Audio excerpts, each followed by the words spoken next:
se trouve aux États-Unis, Grégoire. Et on va prendre justement la direction de New York. Grégory Volokin, vous êtes avec nous en duplex depuis New York, président de Mescart Financial Services. Bonjour.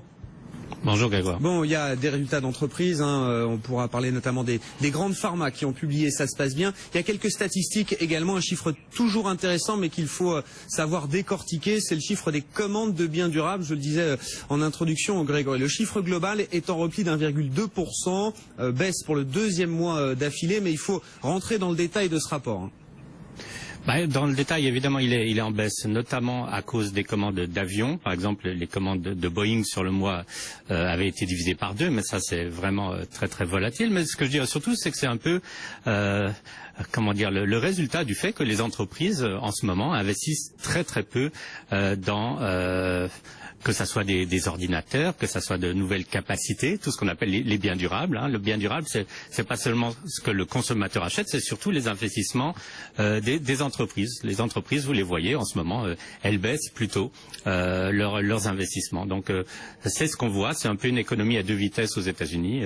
Les services vont bien, tout ce qui est en rapport avec la consommation va bien. Par contre, tout ce qui est investissement longue durée est très très faible. Ouais, notamment voilà la composante, les commandes de biens d'équipement là qui sont censés être un proxy de l'investissement des entreprises là qui recule de 0,3% rapidement. Les autres statistiques, on a eu les prix des logements au mois d'août, l'indice S&P Case-Shiller on progresse de 5,1% sur un an et puis on vient d'avoir la confiance du consommateur là, alors qui recule un peu plus que prévu en octobre. On est en dessous des attentes pour cet indicateur, cet indice du Conference Board. Les résultats d'entreprise, Grégory, il y a l'air finalement d'y avoir de très belles choses dans la pharma. Je dis finalement parce que c'est un secteur, la santé, le healthcare au sens large, qui a été quand même jeté ces derniers mois là.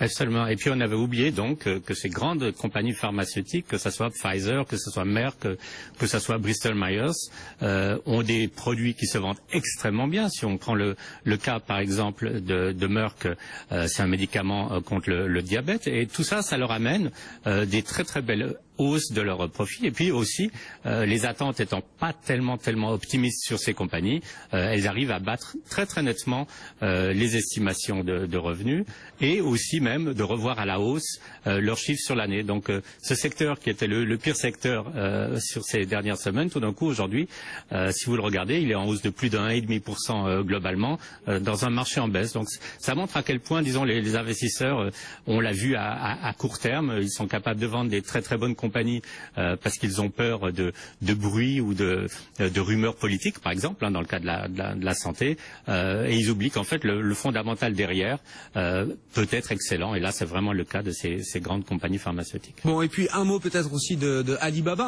une valeur qui fait toujours beaucoup parler, alors qu'il y a eu un parcours difficile sur un an parce que le cours a été divisé par 2 à un moment, mais là on a l'impression que c'est un peu le réveil du titre après la publication du 3e trimestre. Est-ce qu'on a enterré Alibaba trop vite, Grégory ?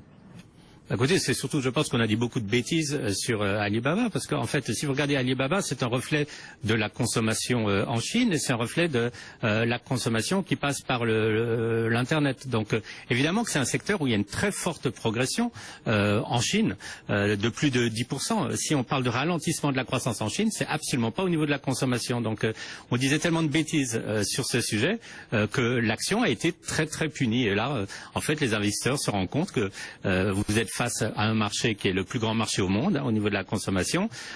Si vous regardez par exemple le produit national brut de la Chine, il a doublé en 7 ans, c'est pas prêt de s'arrêter. Et les investisseurs non seulement reviennent sur Alibaba, mais sur ce qu'on utilise un peu aux États-Unis comme proxy, puisque c'est un des actionnaires principaux de Alibaba, l'action de Yahoo. Merci beaucoup Grégory. Alibaba qui est en hausse de 6% après cette publication trimestrielle. Grégory Volokin, le président de Mescart Financial Services.